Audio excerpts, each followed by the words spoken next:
because of it. Joel Embid did not mince words about his teammate afterwards. Embid told reporters he hadn't talked to Simmons and, quote, "Our job is not to babysit somebody, and I'm sure my teammates feel that way."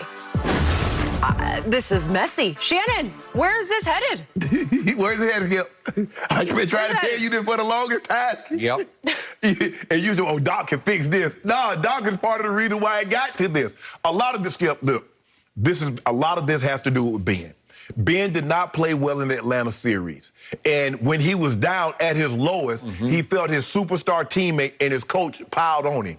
You can get the fans, Ben, you terrible, you suck, you're not any good. Okay, I can accept that. That's outside. But the one thing I don't want to have happen is one of my teammates and my coaches also piling on. So it made a bad situation, it made it worse. So this offseason, they go try to talk to him. I don't want to be here.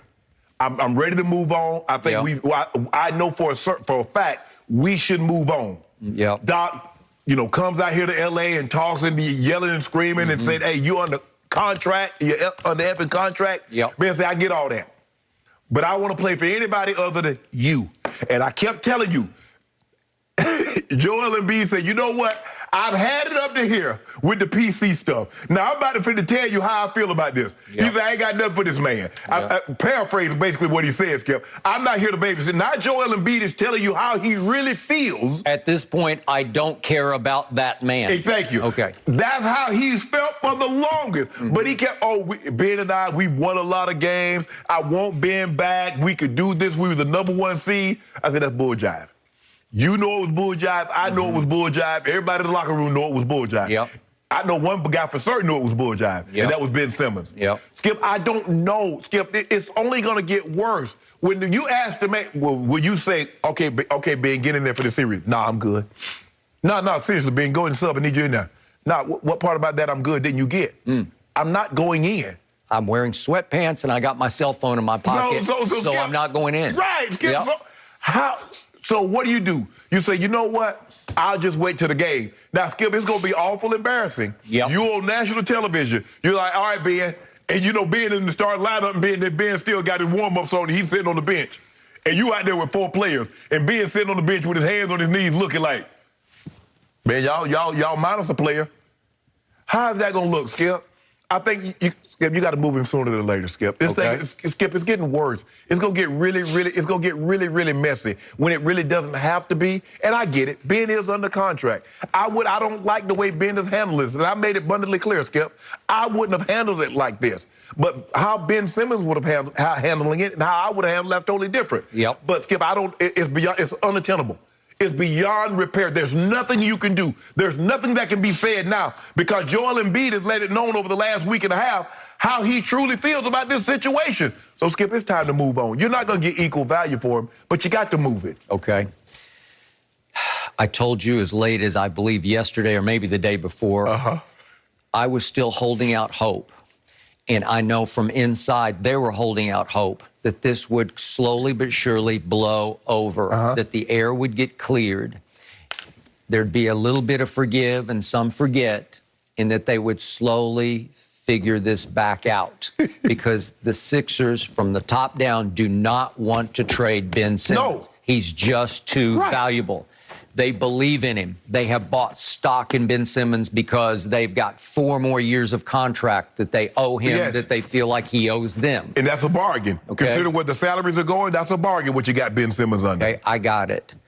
He made yet another all-star team last year. He made first-team all-defense, and obviously he got the free-throw demons, especially in the Atlanta series, and it got ugly. And to your point, the turning point, the irony was this was a quote from Joel Embid right after that Game 7, in which he starts off saying the turning point in the game was when we had an open shot.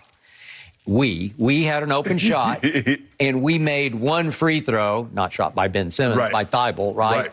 And we missed one, And they came down and scored. That's how he summed up the game. Right. We had an open shot. Right. The turning point was. Right. Well, I also think that was the turning point in this whole relationship with Ben Simmons. Yes. That was the turning point. Yes. The flash point. That was one of it. When Doc said what he said. When he said what he said, and he says, I didn't mean it that way. I was trying to duck and dodge the question. Right. But it came across that I don't know if I can win with him as my point guard. Well, could you win with him maybe as your forward, or something else, you know, make him a point forward instead of a point guard. Okay, and at that flashpoint moment in Game 7, they were down 2 at home with 3:30 left, and you know the rest of the story. Correct.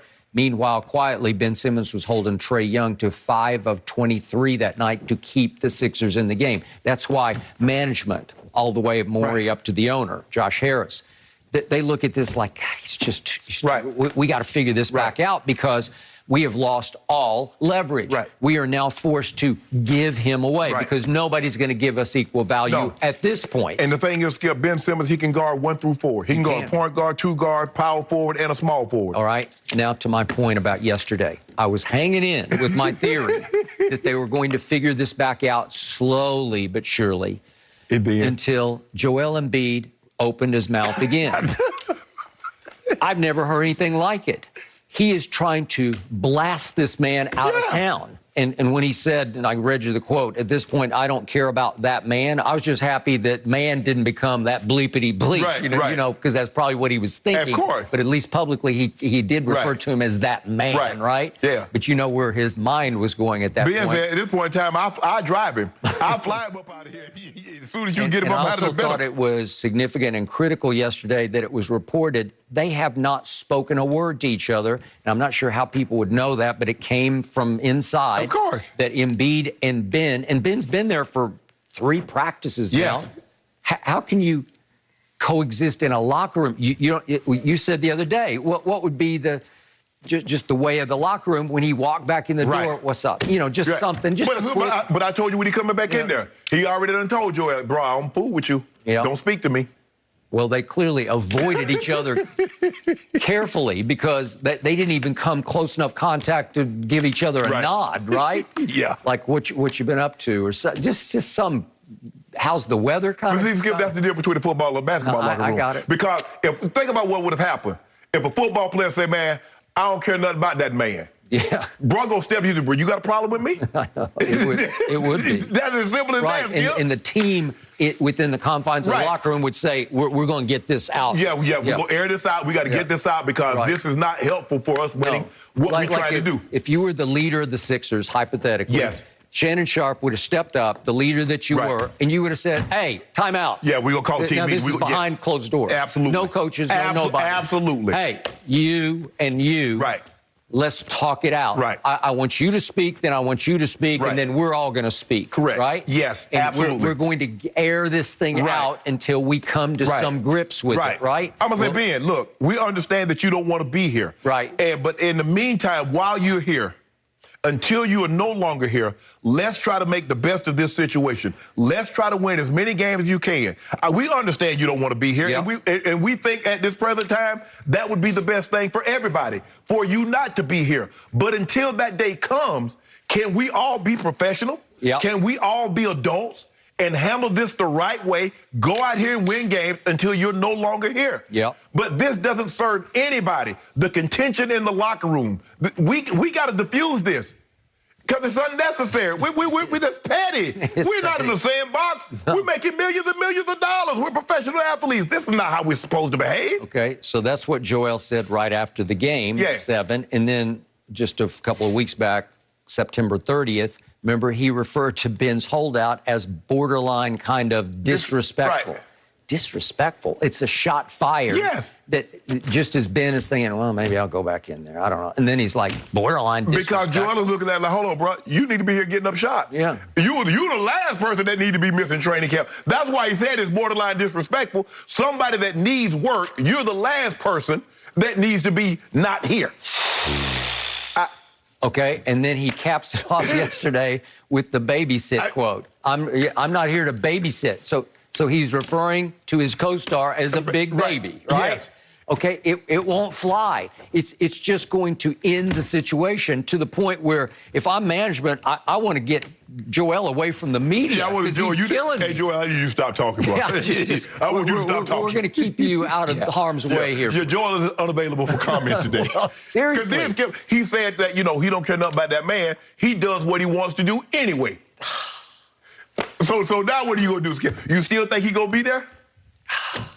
Well, it's all about Joel now. It's not about Ben. It's about this guy. Yeah. Because he is making it unfixable. Yes. Because he's only pouring gasoline on the bonfire. It's already blazing. It is blazing, and he just every time he sits down to the media, and he does it so nonchalantly, like. Right. Well, I do this.